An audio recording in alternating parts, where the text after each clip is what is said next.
दोस्तों, स्वागत है आपका हमारे चैनल आर.के. वर्मा में। गंगाराम पटेल और बुलाकी नाई की नई मजेदार कहानी वीडियो को पूरा जरूर देखें। कहानी एक अनजान सहायक की। काशी यात्रा के अगले पड़ाव में गंगाराम पटेल और बुलाखीराम एक नए नगर में पहुंचे और रात्रि को वहां विश्राम किया। इस दौरान बुलाखीराम ने जो अद्भुत दृश्य देखा वह कुछ इस प्रकार था। बुलाकी ने एक चौराहे पर देखा कि एक रथ में एक सुंदर नौजवान बैठा हुआ था। उसके साथ ही एक सुंदर सी स्त्री बैठी हुई थी। कुछ देर तक दोनों में वार्तालाप हुआ। फिर स्त्री उतरी और बिल्ली बनकर एक झाड़ी में चली गई। बुलाकी यह दृश्य देखकर लौटा तो उसने गंगाराम पटेल से इस बात का रहस्य बताने को कहा। रोज की तरह तब भोजनोपरांत सोने के समय गंगाराम ने उसके इस प्रश्न का जवाब दिया। गंगाराम ने कहा, बुलाखीराम, इस शहर में श्रीधर नाम का एक रईस आदमी रहता था। उसकी इकलौती संतान है उसका बेटा किशोरलाल।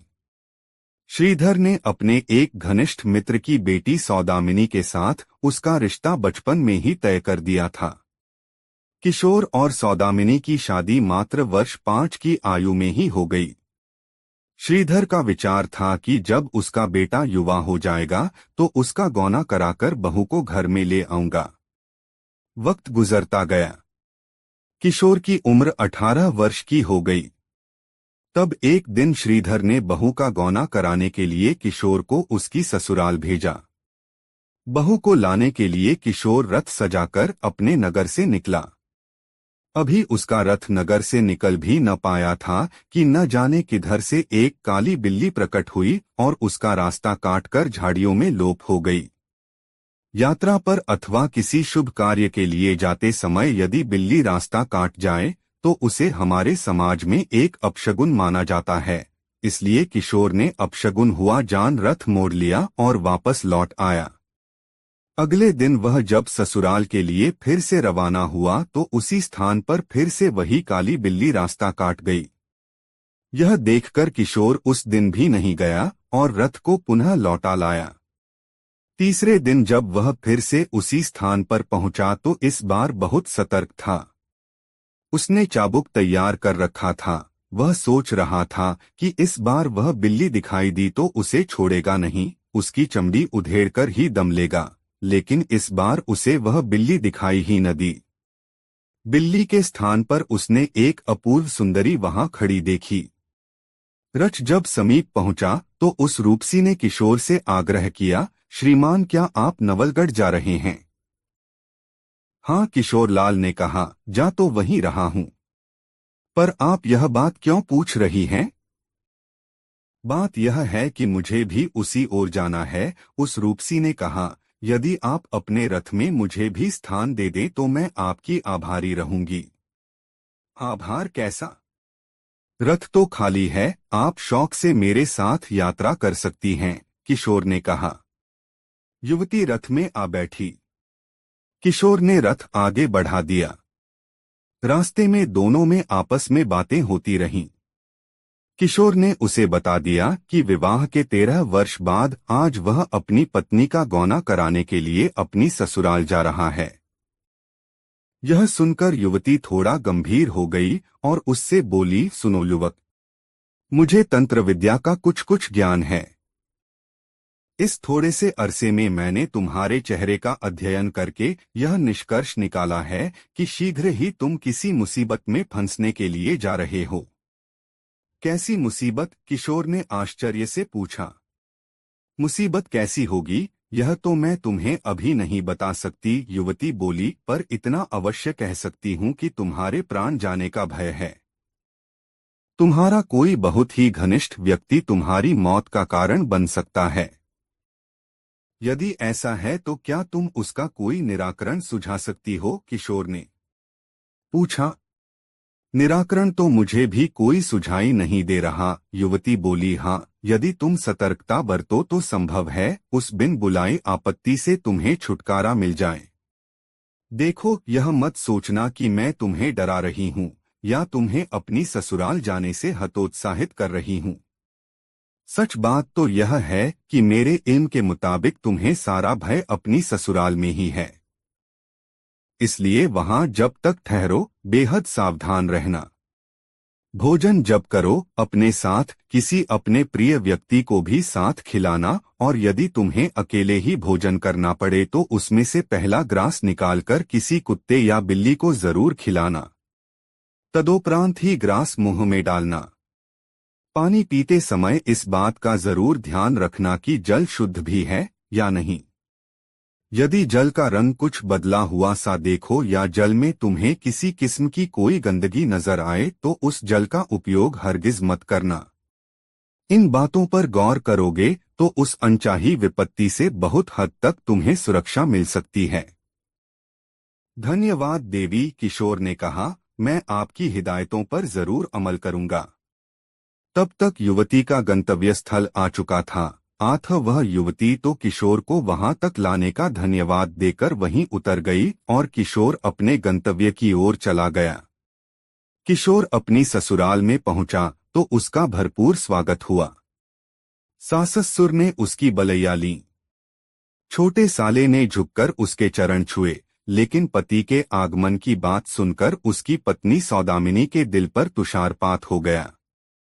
अरे ऐसा क्यों? कहानी के बीच में पटेल के मुख से कहानी सुनते हुए अचानक बुलाखीराम ने पूछ लिया। पति के आने की बात सुनकर तो उसकी पत्नी सौदामिनी को खुश होना चाहिए। नव विवाहिताएं तो ऐसे अवसर की बड़ी ललक के साथ प्रतीक्षा किया करती हैं। हाँ, सो तो है बुलाखी, लेकिन ऐसा वही नवयुवतियां किया करती हैं जिन्हें अपने प्रियतम से प्यार होता है, जिनके मन में पिया से मिलने की उमंग होती है। किशोर की पत्नी सौदामिनी के मन में अपने पति से मिलने की उमंग ही नहीं थी। बात दरअसल यह थी कि जवान होते ही सौदामिनी पथभ्रष्ट हो गई थी। उसके संबंध शहर कोतवाल से बन गए थे। पति के आने से उसे इस बात का भय होने लगा कि अब वह अपने प्रेमी कोतवाल से कैसे मिल सकेगी। आगे क्या हुआ? बुलाखी ने पूछा। आगे यह हुआ कि पति के आगमन का समाचार सुन सौदामिनी अपने प्रेमी कोतवाल से एकांत में मिली और उससे कहा, तुम्हारा वियोग मुझसे सहा नहीं जाएगा प्रिय। तुम कोई ऐसा उपाय सोचो जिससे कि मुझे अपने पति के साथ जाना न पड़े। सौदामिनी उसकी बात सुनकर उसका प्रेमी कोतवाल बोला, जाना तो एक न एक दिन तुम्हें अपने पति के साथ पड़ेगा ही, क्योंकि तुम्हारा उसके साथ विवाह हो चुका है। हाँ, कुछ दिन और यहाँ रुक जाओ, इस विषय में जरूर कुछ किया जा सकता है। तो फिर करो न वह उपाय। मैं अधिक से अधिक समय तुम्हारे साथ बिताना चाहती हूँ, सौदामिनी व्यग्रता से बोली। कोतवाल ने तब उसे एक पुड़िया पकड़ा दी और कहा, इस पुड़िया में एक ऐसा जहर है जिसके खाने से आदमी की मौत बहुत धीरे धीरे होती है, परंतु अगर इसकी मात्रा कुछ ज्यादा खिला दी जाए तो व्यक्ति तत्काल मृत्यु को प्राप्त हो जाता है। तुम्हें जैसे ही अवसर मिले इस पुड़िया में से कुछ मात्रा उसके भोजन में मिला देना, तब वह गंभीर रूप से बीमार हो जाएगा। जाहिर है ऐसी हालत में वह कुछ समय तक तुम्हें अपने घर नहीं ले जा सकेगा। तब हम आज की तरह कुछ दिन तक और अपने मिलन का आनंद ले सकेंगे। भामिनी ने वह जहर की पुड़िया ले ली और उसे लेकर घर चली आई। अब यह इस मौके की तलाश में रहने लगी कि कब अपने पति को वह जहर खिला सके। उस रात किशोर की सास ने उसके लिए बड़े स्वादिष्ट व्यंजन तैयार कर उसे परोसे। किशोर तो सावधान था ही, उसने भोजन के समय अपने छोटे साले को अपने साथ खाने पर बिठा लिया। सौदामिनी की योजना धरी की धरी रह गई। रात को दोनों अपने मकान के ऊपर बने एक एकांत कमरे में सोने चले गए। अगले दिन प्रातः जब किशोर उठा तो शौच जाने से पूर्व उसने अपनी पत्नी से पानी मांगा। किशोर की आदत थी कि वह सुबह उठकर सबसे पहले जल पीता था। ऐसा करने से उसका शौच खुलकर आता था। सौदामिनी को मौका मिल गया। उसने लोटे में जल भरा और पुड़िया खोलकर उस जल में उड़ेल दी। फिर लोटा लाकर किशोर को थमा दिया। तभी अचानक किशोर को कुछ काम याद आ गया। उसने लोटे को वहीं रख दिया और अपने कमरे में चला गया। संयोगवश उसी समय सौदामिनी का छोटा भाई वहां आ पहुंचा। उसे प्यास लगी थी।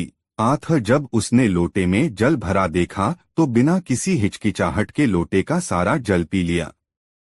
जैसा कि अपेक्षित था, जल पीते ही उसकी हालत बिगड़ गई और देखते ही देखते उसने दम तोड़ दिया। सौदामिनी ने जब अपने भाई को मरा देखा तो उसके हाथों के तोते उड़ गए। वह सन्नसी रह गई। लेकिन फिर उस दुष्टा ने इसका दोष अपने पति पर ही मढ़ दिया। वह चीखने लगी, अरे लोगों दौड़ो, पकड़ो इस दुष्ट को। देखो इस दुष्ट पापी ने क्या कर डाला है। इसने मेरे छोटे भाई को गर्दन दबाकर मार डाला है। उसकी पुकार सुनकर सारे घर वाले और पड़ोसी इकट्ठे हो गए। यह सब देखकर किशोर के हाथ पांव फूल गए। उसने वह लोटा उठाकर एक ऊंचे स्थान पर रख दिया और लोगों को अपने विषय में सफाई देने लगा कि मैंने यह दुष्कर्म नहीं किया है, लेकिन कौन उसकी बात का यकीन करता। सबने मिलकर किशोर को पीटना शुरू कर दिया। स्थिति बिगड़ गई तो किसी व्यक्ति ने कोतवाली में जाकर शहर कोतवाल को सूचित कर दिया। तब नवलगढ़ की पुलिस किशोर को पकड़ कर ले गई और उस पर कत्ल का इल्जाम लगाकर उसे कैदखाने में बंद कर दिया। बेचारा किशोर आया तो था अपनी पत्नी का गौना कराने और यहाँ आकर फंस गया एक कत्ल के केस में। अब किशोर को वह युवती याद आने लगी जिसने उसे किसी भावी मुसीबत से सतर्क रहने के लिए सावधानी बरतने को कहा था। किशोर ने सावधानी तो बेशक बरती थी, किंतु जो होनहार था वह होकर ही रहा। सारी रात कैद में रहते हुए नाना प्रकार के ख्याल उसे आते रहे और वह तरह तरह की आशंकाओं के भंवर में डूबता उतराता रहा। सुबह हुई तो उसे यह देखकर सुखद आश्चर्य हुआ कि यही युवती उसकी सहायता के लिए वहां आ पहुंची थी। उसके साथ एक वकील था। वकील ने इसकी की जमानत का न्यायाधीश द्वारा लिखा एक आदेश कोतवाल को दिखाया और किशोर को कैदखाने से आजाद करा लिया। कोतवाल को उम्मीद नहीं थी कि किशोर को इतनी जल्दी जमानत मिल जाएगी। वह तो उस पर न जाने कितने केस थोपने का मन बना चुका था, लेकिन उस युवती ने उसकी सारी योजना धूल में मिला दी थी। न्यायाधीश का आदेश था, उसे किशोर को जमानत पर छोड़ना ही पड़ा। बुलाखी। उस प्रदेश में जहां किशोर का कोई मददगार न था, वह युवती एक फरिश्ता बनकर किशोर की जिंदगी में आई। उसने किशोर के वकील को शहादत के रूप में ऐसे अकाट्य सबूत मुहैया कराए जिन्हें देखकर न्यायाधीश को किशोर को बाइज्जत रिहा करना पड़ा। इतना कहकर पटेल ने थोड़ा विराम लिया। हुक्के से एक गहरा कश खींचा और आगे बोले, जानना चाहते हो बुलाखीराम की उस युवती ने किशोर को निर्दोष साबित करने के लिए कौन कौन से सबूत मुहैया कराए थे। हाँ, यह बात तो जरूर बताइए पटेल जी, बुलाखी तत्परता से बोला।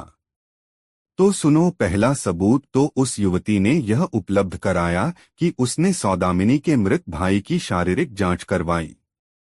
जांच से यह सिद्ध हुआ कि मृतक की मौत जहर पीने से हुई थी, न कि उसकी गर्दन दबाने से। हतप्राण की गर्दन पर भी किशोर के हाथों के निशान नहीं मिले थे।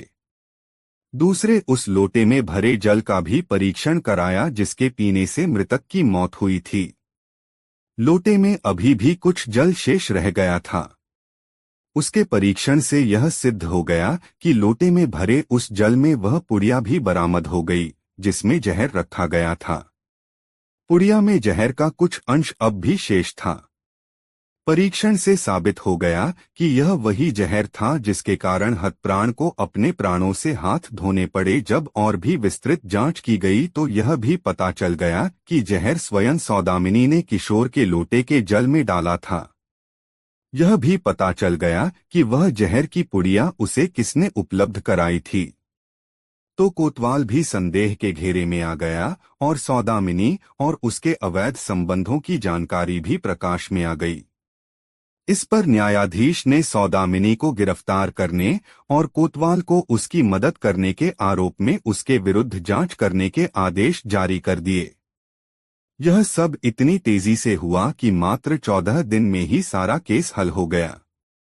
बरी हो जाने पर जब किशोर ने आभार व्यक्त करने के लिए उस युवती की खोज की तो वह उसे कहीं भी नहीं मिली। तब वह उदास भाव से अपने नगर को चल पड़ा। जब वह अपने नगर की सीमा में दाखिल हुआ तो उसे यह देखकर बेहद आश्चर्य हुआ कि वह युवती उसी स्थान पर खड़ी थी जहां वह उससे पहली बार मिली थी। किशोर रथ से नीचे उतरा और श्रद्धापूर्वक उस स्त्री को नमन किया। उसने बड़े सम्मान के साथ उसे रथ में बैठाया और बहुत देर तक उसका आभार प्रकट करता रहा। युवती बीच में कुछ नहीं बोली। वह तो बस मुस्कुराकर अनुराग भरी आंखों से उसकी ओर देखती रही। जब वार्तालाप समाप्त हो गया तो वह रथ से नीचे उतरी और एक बिल्ली का रूप धारण कर एक झाड़ी में लोप हो गई। कहानी को समाप्त करते हुए पटेल ने बुलाखीराम से कहा, बुलाखीराम, आज तुमने जो दृश्य देखा था वह उसी समय का था। वह स्त्री और कोई नहीं थी, वही थी जिसने किशोरलाल की मदद की थी और रथ में बैठा युवक स्वयं किशोरलाल था। उम्मीद है तेरी जिज्ञासा शांत हो गई होगी। नहीं पटेल जी, बुलाखी बोला, मेरी जिज्ञासा शांत नहीं हुई। यह तो किसी रहस्यमय कथानक के अधूरे समापन की सी बात हो गई। मुझे यह तो बताइए कि वह रहस्यमय महिला आखिर थी कौन? उसने किशोरलाल की इस तरह मदद क्यों की थी? ससुराल में किशोर की पत्नी पर क्या बीती? उसके प्रेमी कोतवाल का क्या हश्र हुआ, आदि आदि। सुन बुलाखी, पटेल बोले, मैं कोई भविष्यवक्ता तो हूं नहीं जो यह बता सकूं कि भविष्य में सौदामिनी और कोतवाल पर क्या बीतेगी, उन्हें मौत की सजा मिलेगी या उन्हें रिहा कर दिया जाएगा। हाँ, रहस्यमय स्त्री के बारे में जो कुछ मैंने सुना है वह तुझे बताता हूँ। बुलाखी, पूर्व जन्म में इस स्त्री के पति ने इसे धोखा देकर किसी अन्य स्त्री के साथ विवाह रचा लिया था। इस घटना से इसे इतना दुख पहुंचा कि इसने इहलोक ही त्याग दिया और अदृश्य रूप में रहकर हर उस नौजवान की मदद करने का निश्चय कर लिया जो या तो विवाह के पश्चात इस पथ से अपनी पत्नी को लेकर गुजरते हैं या फिर अपनी नवविवाहिता को लिवाने जा रहे होते हैं। बुलाखी, किशोर के साथ घटी यह घटना कोई नई नहीं है। इससे पूर्व भी वह अनजानी सहायिका कई अन्य नौजवानों की मदद कर चुकी है। विश्वास न हो तो यात्रा से लौटकर इस नगर के लोगों से पूछ लेना, यहाँ तुम्हें अनेक प्रत्यक्षदर्शी मिल जाएंगे। और बस अब और सवाल पूछने बंद कर दे। रात आधी से ज्यादा बीत गई है। सुबह उठकर फिर से अपनी यात्रा पर चलना है, कहकर गंगाराम ने आंखें मूंद लीं। बुलाखी भी करवट बदलकर सो गया। दोस्तों, वीडियो को एक लाइक जरूर करे। जाको राखे साइया मार सके ना कोई। दोस्तों, काशी यात्रा में बुलाखीराम नाई ने अगले शहर में जो दृश्य देखा वह एक दैत्यनुमा आदमी और एक 12 वर्षीय बालक से संबंधित था। बुलाखी ने देखा कि बाजार में एक दैत्यनुमा आदमी भयभीत होकर भागा चला जा रहा था और एक लड़का जिसकी आयु लगभग 12 वर्ष रही होगी, एक जलती हुई लकड़ी लेकर उस दैत्यनुमा आदमी को पीटता जा रहा था। यह दृश्य देखकर उत्सुकता से भरा बुलाखी लौट आया। रात को उसने यह प्रसंग बताकर गंगाराम पटेल से इस रहस्य को जानने का आग्रह किया तो गंगाराम पटेल ने कहा, बुलाखी नाई सुन, यहाँ से कुछ कोस की दूरी पर एक गांव है, द्रोमा। उस गांव में एक जाट रहता था। उसका नाम था रतिभान। रतिभान की किरण नाम की एक बेटी थी। किरण का विवाह इसी नगर में यहाँ के एक धनी मानी व्यक्ति संतसिंह के साथ हुआ था। भाग्य की विडंबना देखो कि 2 साल के बाद उसके पति का देहांत हो गया। किरण की गोद में उस समय 2 साल का एक बच्चा था जिसका नाम कुंवर सिंह था। पति की मृत्यु के बाद जब किरण का उसकी ससुराल में रहना मुश्किल हो गया तो वह अपने पुत्र को लेकर अपने पिता के पास चली आई। उसके पुत्र कुंवर सिंह का लालन पालन अपनी ननिहाल में ही हुआ। समय बीतता गया। कुंवर सिंह भी बड़ा हो गया और गांव के अन्य बच्चों के साथ बाहर खेलने के लिए जाने लगा। एक दिन एक बालक ने उसे बिना बाप का कहकर चिढ़ा दिया।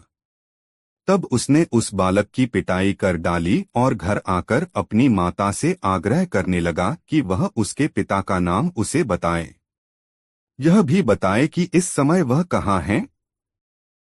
बेचारी किरण, वह अपने बेटे की बात सुनकर चुप हो गई। उसकी आंखों से आंसू बहने लगे। मां को रोता देखकर कुंवर सिंह उस दिन तो बाहर चला गया, लेकिन उस दिन के बाद वह बराबर अपनी माता से आग्रह करता रहा कि वह उसे उसके पिता का नाम और पता बता दे। पर हर बार उसकी मां हंसकर उसके प्रश्न को टाल देती थी। बुलाखी। एक दिन तो हद हो गई। कुंवर सिंह जब 12 वर्ष का हुआ तो एक दिन फिर उसके साथियों ने उसे बिना बाप का कहकर चिढ़ा दिया। उस दिन उसे अपनी माता पर बहुत क्रोध आया।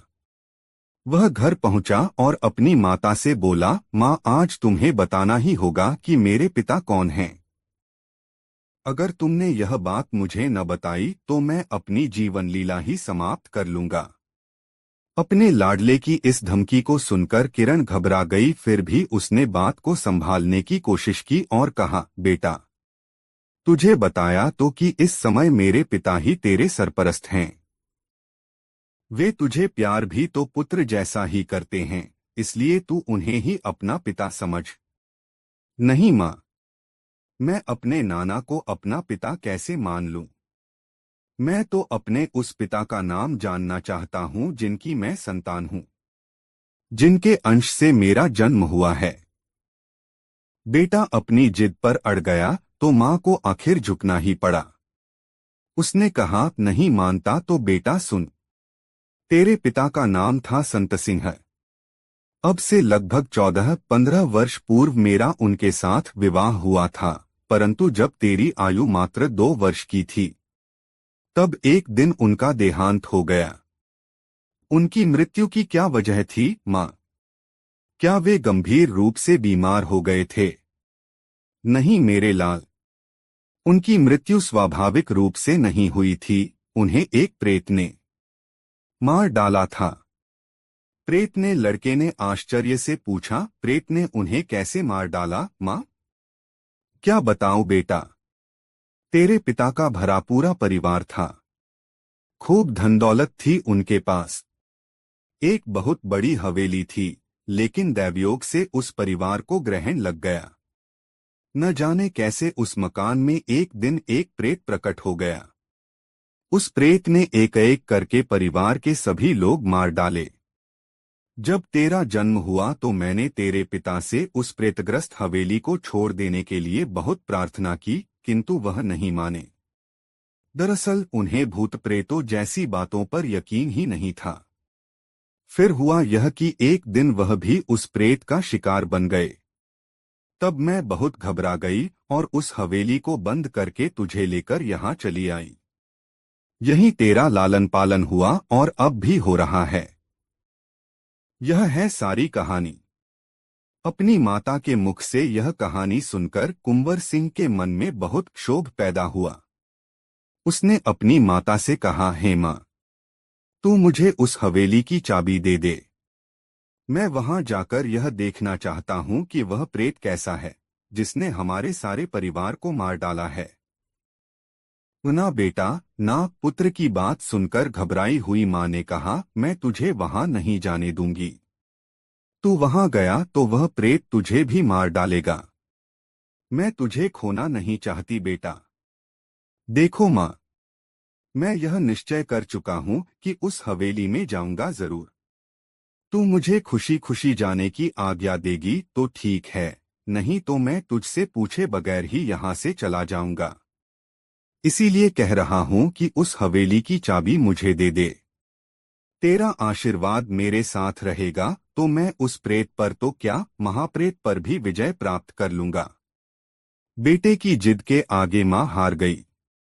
तब उसने आंसू पोंछते हुए उस हवेली की चाबी कुंवर सिंह को सौंप दी। कुंवर सिंह उसी दिन अपनी पैतृक हवेली को देखने के लिए चल पड़ा। शाम ढले वह शहर में पहुंचा। रात के समय वह उस प्रेतग्रस्त हवेली में नहीं जाना चाहता था, अतः वह रात उसने एक धर्मशाला में रुककर काट दी। प्रातः होते ही वह अपनी हवेली पर पहुंचा और चाबी से ताला खोलकर हवेली के अंदर प्रवेश कर गया। हवेली वर्षों से बंद पड़ी थी, अतः उसमें बहुत सी गंदगी जमा हो गई थी। जगह जगह मकड़ियों ने अपने जाले बना लिए थे। चमगादड़ों की तो एक तरह से पनाहगाह ही बन गई थी पूरी हवेली। उल्लू और कबूतरों ने कई कमरों पर अपना अधिकार जमाया हुआ था। कुंवर सिंह हवेली की सफाई में जुट गया। एक एक करके उसने सब कमरे साफ किए, आंगन भी साफ कर दिया। कमरों में अगरबत्तियां जलाकर रख दीं, ताकि हवेली में फैली बदबू दूर हो जाए। पूरी हवेली को साफ करने में घंटों लग गए, तब जाकर वह रहने योग्य हुई। अब उसे चिंता हुई शाम के भोजन की। वह बाजार गया और वहां से भोजन बनाने के लिए प्रत्येक आवश्यक वस्तु खरीद लाया। कुंवर सिंह ने अपनी मां से खाना बनाना सीख लिया था। वह तरह तरह के स्वादिष्ट व्यंजन तैयार कर लेता था। अतः अपने हुनर का उपयोग करते हुए उसने तरह तरह के व्यंजन तैयार किए। ऐसा करते करते दिन ढल गया और रात का अंधेरा फैलने लगा। तब उसने दीपक जलाकर प्रत्येक कमरे में रख दिए। दीपकों के प्रकाश में हवेली जगमगा उठी। कुंवर सिंह ने अपने लिए भोजन परोसा और उसे लेकर चौके में आ बैठा। अभी वह पहला ग्रास तोड़ना ही चाहता था कि वहां जैसे भूचाल आ गया। साये साये की आवाजें आने लगीं और पूरी हवेली दहल उठी। देखते ही देखते एक महाभयंकर प्रेत आंगन में आकर खड़ा हो गया। उस प्रेत को देखकर कुंवर सिंह पर तनिक भी प्रभाव न पड़ा। वह एकटक उस प्रेत की ओर देखने लगा। तभी प्रेत की घनगरज आवाज गूंजी, अरे लड़के, कौन है तू जो मेरे रहने के स्थान में निडर होकर आ बैठा है? कुंवर सिंह ने विनम्र स्वर में कहा, हे प्रेतराज, आप नाराज न हो। मेरा नाम है कुंवर सिंह और मैं किसी और जगह पर नहीं आया हूँ। यह हवेली मेरे पूर्वजों की है, इसलिए इस पर मेरा ही अधिकार है। मैं अपने घर में आया हूँ।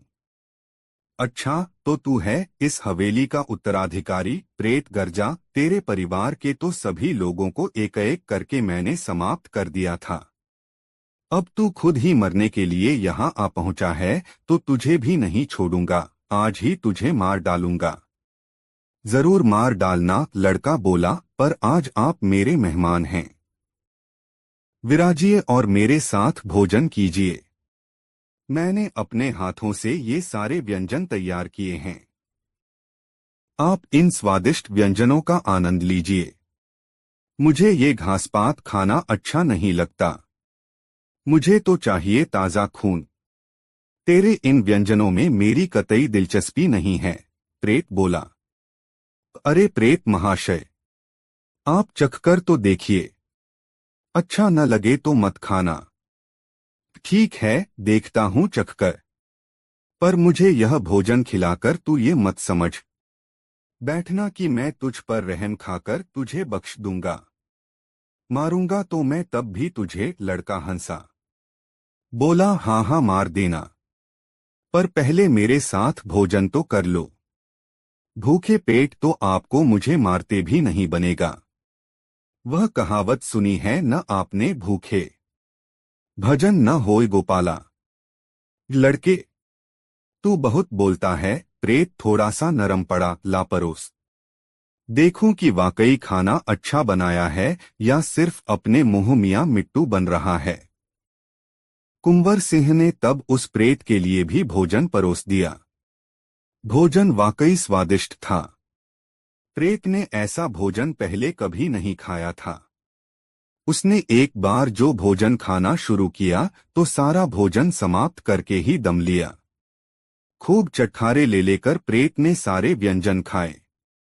जब वह पूरी तरह से तृप्त हो गया तो कुंवर सिंह ने पूछा, कहिए प्रेतराज, कैसा लगा मेरे हाथ का बनाया भोजन?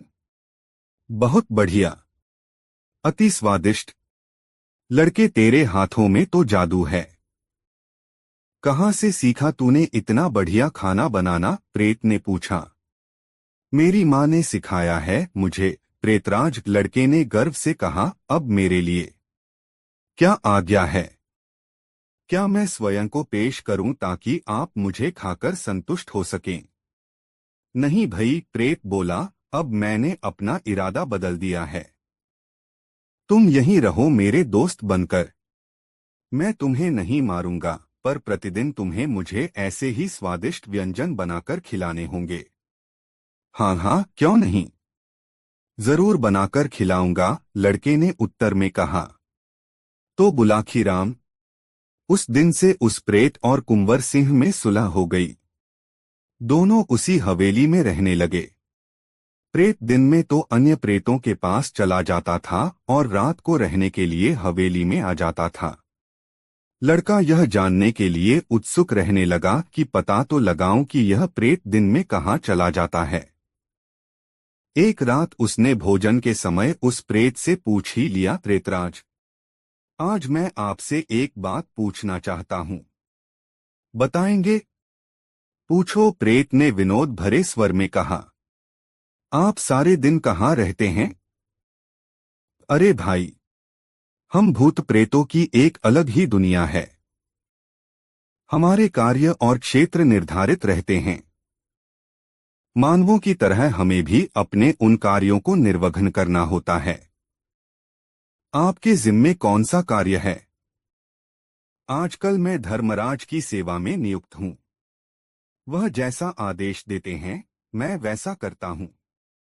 धर्मराज वही न जो हर प्राणी के कार्यों का हिसाब किताब रखते हैं और उसी के अनुसार उसे दंड अथवा पुरस्कार देते हैं।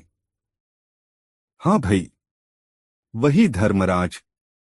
तब तो प्रेतराज, उन्हें यह भी मालूम होगा कि किस व्यक्ति की आयु कितनी है, कितने दिन वह जीवित रहेगा और कब, किस दिन, किस घड़ी वह मरेगा। हाँ भाई हाँ, उन्हें सब कुछ मालूम होता है। पर तुम ये सब बातें किस लिए पूछ रहे हो? प्रेतराज, मुझे यह जानने की बहुत उत्सुकता है कि मेरी आयु कब तक की है। मैं कितनी उम्र तक जीवित रहूंगा? क्या आप मुझ पर कृपा करके धर्मराज से मेरी आयु पूछकर मुझे बता देंगे? लड़के ने कहा। यह कौन सा बड़ा काम है? प्रेत बोला, मैं कल ही तुम्हारी आयु के विषय में धर्मराज से पूछ लूंगा। दूसरे दिन जब प्रेत ने धर्मराज से पूछा तो उन्होंने अपने बही खाते खोलकर कुंवर सिंह की आयु बता दी। रात को प्रेत ने आकर लड़के को बता दिया कि धर्मराज ने तुम्हारी आयु 75 वर्ष बताई है। यह सुनकर लड़का बोला, प्रेतराज, मेरी आयु बताकर आपने मुझ पर बड़ा एहसान किया है। इसके लिए मैं आपका बहुत आभारी हूँ। अब मेहरबानी करके मेरा एक काम और कर दीजिए। हाँ ही बोलो, कौन सा काम है वह? आप धर्मराज से यह पूछकर आइए कि क्या मेरी मृत्यु इतनी आयु से पहले या बाद में भी हो सकती है। तब प्रेत ने धर्मराज से पूछकर उसे यह बात भी बता दी। उसने लड़के से कहा, धर्मराज ने कहा है कि ईश्वर ने जितनी आयु जिस व्यक्ति को दी है उतने वर्ष तक वह निश्चित ही जीवित रहता है। इसमें न तो एक पल को बढ़ाया जा सकता है और न एक पल कम किया जा सकता है। यही ईश्वर का अटल नियम है। इसमें फेरबदल की तनिक भी गुंजाइश नहीं है। इतना सुनना था कि कुंवर सिंह के चेहरे के भाव बदल गए। उसने चूल्हे से एक मोटी सी जलती हुई लकड़ी निकाल ली और उस लकड़ी को प्रेत के मुंह पर दे मारा। फिर वह गरज कर बोला, अरे मूर्ख प्रेत, जब विधाता भी समय से पहले मुझे नहीं मार सकता तो तू कैसे मुझे मारेगा? ठहर जा दुष्ट, आज मैं तेरा नामो निशान ही मिटाए देता हूँ। आज मैं तुझसे अपने उन सब परिवारजनों की हत्या का बदला चुकाता हूँ जिनकी तूने हत्या की है। ऐसा कहकर वह जलती लकड़ी लेकर उस प्रेत पर टूट पड़ा। प्रेत इस अप्रत्याशित घटना से इतना घबरा उठा कि वह वहां से भाग छूटा, लेकिन लड़के ने उसका पीछा न छोड़ा। अब आगे आगे वह प्रेत और पीछे जलती लकड़ी हाथ में लिए वह लड़का। लुकाछिपी का खेल शुरू हो गया। इतनी कहानी सुनाकर पटेल ने थोड़ा विराम लिया और फिर आगे बोले, बुलाखी, आज तू जिस दृश्य को देखकर आया है वह यही दृश्य था। भागने वाला भयानक प्राणी था वही प्रेत, और जो लड़का जलती लकड़ी लिए उसका पीछा कर रहा था वह कुंवर सिंह ही था। अब तो तेरी जिज्ञासा शांत हो गई ना? हाँ पटेल जी, मुझे मेरे प्रश्न का उत्तर मिल गया। अब आप भी सोइए और मैं भी सोता हूँ। कल प्रातः फिर से यात्रा पर चलना है। बुलाखी ने पटेल का ही वाक्य दोहरा दिया। पटेल की हंसी छूट गई। बोले, बहुत खूब, तो मेरा वाक्य मुझ पर ही लागू कर दिया। तू भी बुलाखी आजकल बहुत विनोदी बन गया है। दोनों ने पैर पसार लिए और चादर तानकर सो गए। दोस्तों, वीडियो को एक लाइक जरूर करें। तावीज ने खोला रहस्य कैसे, जानिए आगे कहानी में। दोस्तों, शाम होने पर दोनों एक नए नगर में ठहरे। उन्होंने नगर के बाहर एक मनोरम स्थान में अपना डेरा जमाया। मामूल के मुताबिक पटेल ने पैसे देकर अपने तथा घोड़ों के भोजन का प्रबंध करने के लिए शहर भेज दिया। यहाँ से जब सारा सामान खरीदकर बुलाखी लौटा तो एक नई घटना देखकर आया। रात को जब दोनों खाना खाकर निवृत्त हो गए तो पटेल ने ही पूछा, बुलाखी, लगता है आज तूने इस शहर में कोई नया दृश्य नहीं देखा, इसलिए चुप बैठा है। नहीं पटेल जी, दृश्य तो मैंने देखा है और आपने वादे के अनुसार मेरी उस शंका का निराकरण भी करना है। चुप तो मैं इसलिए था क्योंकि अभी भी मेरे मानसपटल पर पवित्र काशी नगरी के दृश्य ही घूम रहे थे। बुलाखी ने कहा, काशी नगरी तो अब पीछे छूट गई। अब वर्तमान में लौट आ और मुझे बता कि आज तूने क्या देखा। पटेल बोले, पटेल जी, आज जब मैं बाजार से सामान खरीदकर वापस लौट रहा था तो मैंने एक चौराहे पर एक स्त्री को जंजीरों से बंधे हुए देखा। जो भी राहगीर उधर से गुजरता उस स्त्री के सिर में 5 जूते लगाता, तभी वह आगे बढ़ता था। मेरे लिए यह एक कौतूहल की बात है। कृपया इसका रहस्य मुझे बताइए।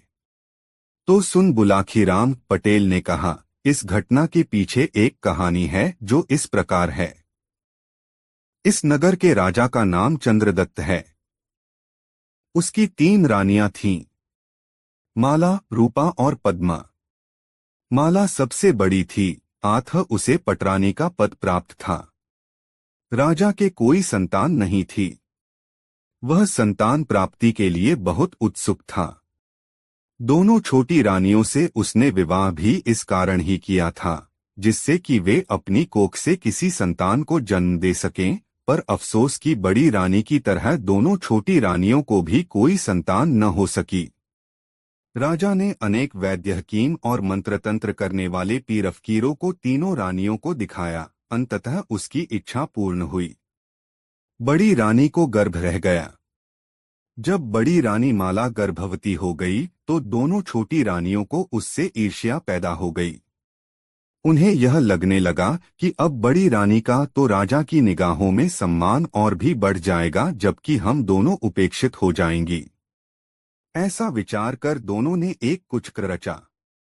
उन्होंने बड़ी रानी के गर्भ से जन्म लेने वाले शिशु का वध करवाने का फैसला कर लिया। एक दिन बड़ी रानी ने उन दोनों से पूछा, रूपा और पद्मा, तुम दोनों मेरी छोटी बहनों की तरह हो। यह तो मैं जानती हूँ कि तुम्हें भी प्रसव का कोई अनुभव नहीं है और मेरे भी गर्भ से यह पहली ही संतान होगी। फिर भी मैं यह जानना चाहती हूँ कि प्रसव के समय मैं क्या करूँ कि मेरी कोख से जन्म लेने वाला मेरा शिशु खूब स्वस्थ और सुंदर हो। यह सुनकर छोटी रानी ने कहा, महारानी, अपने मायके में मैंने सुना था कि जब भी स्त्री को पहली संतान पैदा हो, उसे अपनी आंखों पर काली पट्टी बांध लेनी चाहिए। ऐसा करने से माना जाता है कि मां या संतान पैदा करने में सहायता देने वाली दाई की नजर बच्चे को नहीं लगती। क्योंकि यह भी कहा जाता है कि कभी कभी अपनी जन्मदात्री मां की नजर भी उसकी संतान को लग जाती है। आप जब अपने बच्चे को जन्म दें तो उस समय अपनी आंखों पर काली पट्टी बांध लें।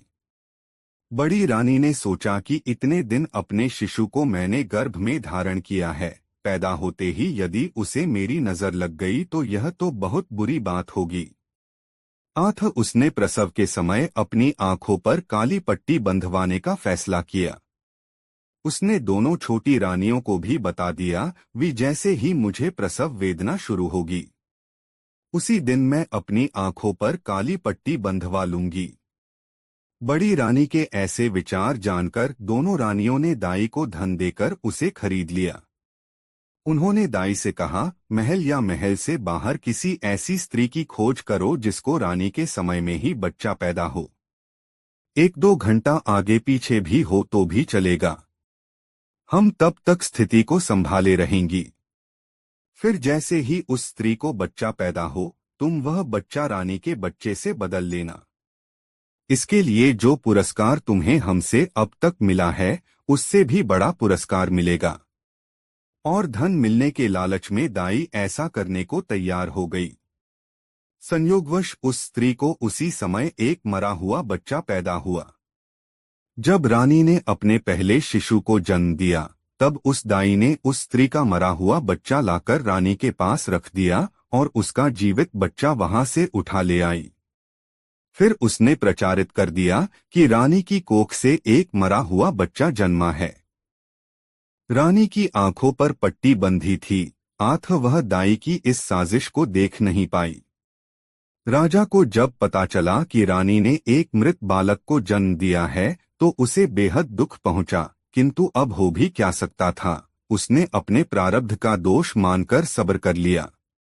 उधर वह दाई छोटी रानियों के पास पहुंची और कहा, रानी जी, महारानी का बच्चा मेरे पास सुरक्षित है, बताओ उसका क्या करूं? करना क्या है? उस संपोले को मारकर जंगल में फेंक आओ, बाद में आकर अपना पुरस्कार हमसे ले जाना, रानियों ने कहा। दाई जब घर आई तो उसने उस शिशु को नजर भर कर देखा। बच्चा टुकुर टुकुर बड़े भोलेपन से उसकी ओर देख रहा था। दाई का हृदय पिघल उठा, उसे बच्चे पर दया आ गई। उसने बच्चे की हत्या न करके उसे पुत्रवत पालने का निश्चय कर लिया। तब से वह बच्चा दाई के घर में ही परवरिश पाने लगा। दाई ने उसका नाम श्याम सिंह रख दिया और एक तावीज में उसके पैदा होने का दिन और पिता का नाम लिखकर उस बच्चे के गले में तावीज डाल दिया। दाई की एक बच्ची भी थी जिसका नाम था मीना। दोनों बालक दाई की छत्रछाया में बड़े होने लगे। जब श्याम की आयु 15 वर्ष की हो गई तो एक दिन अचानक उस दाई की मृत्यु हो गई। श्याम और मीना अकेले रह गए, क्योंकि केवल वह दाई ही थी जो उनका पालन पोषण करके उनकी आयु को परवान चढ़ा रही थी। कुछ दिन तो दोनों दाई मां की पूंजी से निर्वाह करते रहे, किंतु अधिक दिन गुजारना कठिन था। इसलिए एक दिन श्याम ने मीना से कहा, बहन, अब हमारे ऊपर कोई संरक्षक नहीं है, अब मुझे कोई काम ढूंढना ही होगा। यह सुनकर मीना बोली, मेरे भैया, तुम तो अभी किसी लायक भी नहीं हो। तुम्हारी आयु भी बहुत कम है, तुम्हें नौकरी कैसे मिल पाएगी? तुम चिंता मत करो बहन। जब आदमी किसी काम को करने का निश्चय कर लेता है तो कोई न कोई रास्ता निकल ही आता है। वैसे भी ऐसा कहा गया है कि ईश्वर भी उन लोगों की मदद करता है जो अपनी मदद अपने आप करते हैं। मैं आज ही राजा के दरबार में जाता हूँ और उसके यहाँ कोई नौकरी पाने की कोशिश करूंगा। हे बुलाखी नाई। ऐसा कहकर वह राज दरबार के लिए चल पड़ा। जब वह राजमहल के नीचे से गुजर रहा था, तब बड़ी रानी माला की दृष्टि उस पर पड़ी। वह उस समय महल की छत पर बैठी नीचे से गुजरते हुए लोगों को देख रही थी। श्याम को देखकर न जाने कैसे उसके मन में उसके प्रति ममता पैदा हो गई। उसे ऐसा लगने लगा जैसे वह लड़का उसका अपना बेटा ही हो। उधर श्याम की दृष्टि भी ऊपर उठी और जैसे ही उसकी निगाहें रानी से मिली तो उसके मन में भी रानी के प्रति आदर के भाव पैदा हो गए। खैर वह राज दरबार में पहुंचा और अपने घर के हालात बताकर और राजा को यह समझाकर कि उसकी माता भी राजा के महल में दाई का काम कर चुकी थी। जब राजा से किसी नौकरी का आग्रह किया तो राजा ने उसे अपने यहाँ पहरेदार के रूप में नियुक्त कर लिया। इस प्रकार श्याम राजा का व्यक्तिगत सेवक बनकर राजा के महल में प्रवेश पा गया। श्याम ने शीघ्र ही अपनी सेवाओं से राजा का मन मोह लिया। राजा उसे बहुत चाहने लगा। अब वह जहां भी जाता सेवक के रूप में श्याम को जरूर ले जाता। इस तरह धीरे धीरे करके 5 वर्ष व्यतीत हो गए। श्याम 20 वर्ष का एक कड़ियल जवान बन गया। एक बार राजा उसे अपने साथ लेकर वन में शिकार खेलने गया। वहां जंगल में एक सिंह को देखकर राजा ने अपना घोड़ा उसी दिशा में दौड़ा दिया। निकट पहुंचकर राजा ने अपना भाला सिंह पर चलाया, किंतु भाला उसके शरीर के बालों को छूता हुआ निकल गया। यह देखकर सिंह ने पलटकर वार कर दिया, लेकिन इससे पहले कि सिंह राजा पर झपट्टा मारे, श्याम उसके सामने दीवार बनकर अड़ गया। श्याम ने अपनी तलवार सिंह की छाती से अड़ा दी। तब सिंह ने राजा का ध्यान तो छोड़ा और श्याम पर टूट पड़ा। दोनों में जोर आजमाइश होने लगी। कभी श्याम सिंह को तलवार से ठेलकर पीछे हटा देता, कभी सिंह दहाड़कर उसे अपने पंजों से फाड़ डालने की कोशिश करता। काफी देर तक उन दोनों के बीच मौत की यह आंख मिचौली होती रही। इस बीच श्याम के गले में पड़ा ताबीज टूटकर नीचे गिर गया। राजा ने जब सिंह को भारी पड़ता देखा तो वह भी घोड़े से कूदकर सिंह से भिड़ गया। दो तलवारों की मार सिंह न झेल सका। वह घायल होकर भूमि पर गिरकर तड़पने लगा। थोड़ी ही देर में उसका तड़पना भी बंद हो गया और वह मृत्यु को प्राप्त हो गया। इसी बीच श्याम के गले से नीचे गिरा वह ताबीज राजा की निगाहों में आ गया। उसने नीचे झुककर उस ताबीज को उठाया और उसे अपनी जेब में रख लिया। दोनों जब सिंह का आखेट करने के बाद महल लौटे तो राजा ने श्याम का बड़ा सम्मान किया। उसने उसकी पदोन्नति कर दी और कई और भी बहुत सी सुविधाएं उसे दे दी। रात को राजा ने अपनी राजसी पोशाक उतारी तो वह ताबीज उसकी जेब से निकलकर नीचे जा गिरा। राजा ने ताबीज उठाया और ताबीज को उलट पलट कर देखा। फिर उसने जब ताबीज खोला तो उसमें से एक कागज का पुर्जा निकला जिसमें श्याम के बारे में सब कुछ लिखा हुआ था। राजा को यह जानकर बेहद खुशी हुई कि श्याम उसी का बेटा है। तावोज में मिले कागज पर लिखी तहरीर को पढ़कर राजा को सारा भेद मालूम पड़ गया। उसने बड़ी रानी माला को जब यह बात बताई तो उसकी खुशी का भी ठिकाना न रहा। उसने श्याम को अपनी छाती से लगा लिया और बार बार उसकी बलैया लेने लगी। तावीज में मिली तहरीर पढ़कर राजा को दोनों छोटी रानियों पर बेहद गुस्सा आया। उसने उसी समय दोनों को दंड देने का निश्चय कर लिया। उधर जब दोनों रानियों को यह मालूम हुआ कि उनकी योजना का भंडाफोड़ हो गया है और राजा अब उन्हें क्षमा नहीं करेगा तो वे दोनों बेहद घबराईं। इसी घबराहट में रानी पद्मा ने तो विष खाकर आत्महत्या कर ली, लेकिन रूपा आत्महत्या करने का साहस जुटा न पाई। राजा ने उसे जीवित गिरफ्तार कर लिया और सजा के रूप में उसके हाथ पांव बंधवाकर एक चबूतरे पर बिठा दिया। फिर उसने आज्ञा प्रसारित करवा दी कि राज्य का जो भी व्यक्ति उस चबूतरे के पास से गुजरे वह रानी रूपा के सिर पर 5 जूते मारे। कहानी का समापन कर पटेल ने कहा, सोहे बुलाखी नाई, आज तुम जो अनोखी घटना देख कर आए थे वह वही घटना थी। रूपा रानी को उसके किए का दंड दिया जा रहा था। उम्मीद है यह सब जानकर तुम्हारी शंका का समाधान हो गया होगा। यह कहकर पटेल जी खामोश हो गए। बुलाकी को भी अपने प्रश्न का उत्तर मिल चुका था, अतः वह भी सोने की तैयारी करने लगा। कुछ ही देर में दोनों के खर्टी गूंजने लगे। दोस्तों, यह मजेदार कहानी आपको कैसी लगी कमेंट में जरूर बताएं। ऐसी और नई मजेदार कहानी सुनने के लिए हमारे चैनल आर के वर्मा को सब्सक्राइब जरूर करें। वीडियो देखने के लिए बहुत बहुत धन्यवाद।